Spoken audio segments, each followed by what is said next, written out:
माई channel MF civil engineer. आज का जो हमारा टॉपिक है वो है 5 फैक्टर इफेक्ट ऑफ कंक्रीट। ठीक हो गया कि कंक्रीट के कौन से ऐसे फैक्टर हैं, 5 फैक्टर कौन से हैं जो कंक्रीट के ऊपर इफेक्ट करते हैं, या कंक्रीट की स्ट्रेंथ के ऊपर इफेक्ट करते हैं। वो आए चलते अपना टॉपिक की तरफ। जो हमारे पास 5 फैक्टर्स में से जो आज हम आप वैसे तो बहुत इनके फैक्टर हैं, लेकिन हम यहाँ पे सिर्फ 5 फैक्टर डिस्कस करेंगे। ठीक हो गया, ताकि आपको समझ आए। सबसे जो पहला फैक्टर है वो हमारे पास है water cement ratio. Water cement ratio क्या होती है, आइए देखते हैं। The strength durability of concrete was increase और decrease with the change of water cement ratio.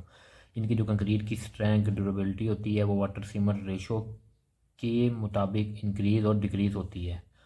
यानी कि कितने केजी पानी ऐड किया आपने कंक्रीट में, कितने केजी सीमेंट के हिसाब से। इनकी मिसाल है, आपने 10 केजी सीमेंट डाला है तो आपने कितना केजी पानी डाला है उसमें, 3 केजी, 4 केजी, 5 केजी। ये होती है वाटर सीमेंट रेशो। ठीक हो गया। वाटर सीमेंट रेशो इंक्रीज होगी तो स्ट्रेंथ डिक्रीज होगी। अगर वाटर सीमेंट रेशो डिक्रीज होगी तो कंक्रीट की स्ट्रेंथ इंक्रीज होगी। ठीक होगी। ये दोनों एक दूसरे के साथ मुताबिकत रखते हैं। उसके बाद हमारे पास दूसरा है सीमेंट कंटेंट। इनके सीमेंट के अंदर, कंक्रीट के अंदर सीमेंट कंटेंट कितना डाला है। With increase of cement content water cement ratio decrease and durability strength elasticity and permeability is increase. इनकी अगर अगर कंक्रीट के अंदर हम सीमेंट कंटेंट को बढ़ाएंगे तो वाटर सीमेंट रेशो डिक्रीज हो जाएगी, जिसकी वजह से उसकी ड्यूरेबिलिटी स्ट्रेंथ इलास्टिसिटी के ऊपर फ़र्क पड़ेगा और वो इंक्रीज़ होगी। अगर सीमेंट कंटेंट कम होगा तो वाटर सीमेंट रेशो ज़्यादा होगी। वाटर सीमेंट रेशो जब ज़्यादा होगी तो कंक्रीट की स्ट्रेंथ कम होगी। उसके बाद हमारे पास नंबर 3 पे एज ऑफ कंक्रीट। इनके कंक्रीट की जो एज होती है, कितने दिन कंक्रीट किए हुए हो गए हमको, वो भी इसके ऊपर बहुत इफ़ेक्ट होता है। स्ट्रेंथ ऑफ कंक्रीट और effect with the age of concrete. इनके जैसे जैसे कंक्रीट पुरानी होती है उसकी स्ट्रेंथ ज़्यादा होती जाती है। क्योंकि जैसे कि 7 डेज़ में वो 35% होती है एज उसकी, 28 डेज 14 दिन में उसकी 65 होती है। इसी तरह एज के हिसाब से कंक्रीट अपनी स्ट्रेंथ को अचीव करती रहती है। 28 दिन में 99.9% अचीव हो जाती है। ठीक हो गया। इन उसके बाद जो हमारे पास है चौथा टॉपिक वो है टेम्परेचर। ये भी बहुत इंपॉर्टेंट है टर्म हमारे पास। ये भी कंक्रीट की जो स्ट्रेंथ के ऊपर टेम्परेचर बहुत ज़्यादा इफेक्ट करता है। The ratio of setting and hardening of concrete is high at higher temperature.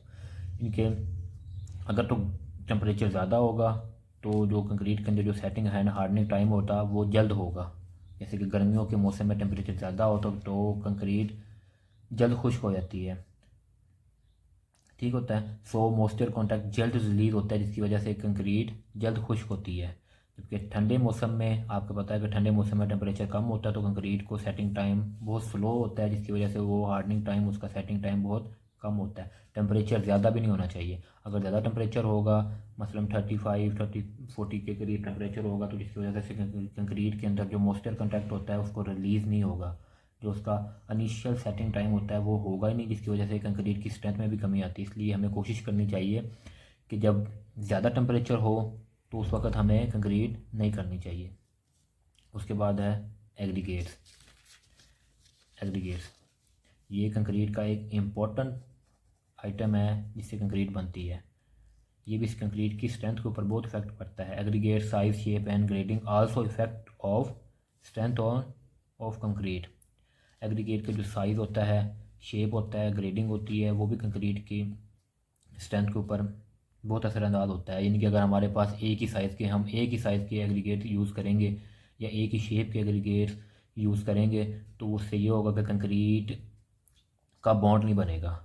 यानी कि हम राउंड शेप के अगर हम राउंड शेप के एग्रीगेट इस्तेमाल करेंगे तो उसकी वजह से वो कंक्रीट का एक जॉइंट नहीं बनेगा, वो इनके एक बॉन्ड नहीं बनेगा, जिसकी वजह से एग्रीगेट्स सही साइज़ में और शेप में ना होने की वजह से भी कंक्रीट की जो स्ट्रेंथ होती है उसके ऊपर असरअंदाज होता है। इसलिए जब भी हमने एग्रीगेट इस्तेमाल करने हैं तो कोशिश करनी है कि उसका साइज़, शेप एंड ग्रेडिंग मुख्तलिफ हो, ताकि वो एक किस्म का अपने आपस में बॉन्ड बने, जिसकी वजह से कंक्रीट की जो स्ट्रेंथ होती है वो ज़्यादा होगी।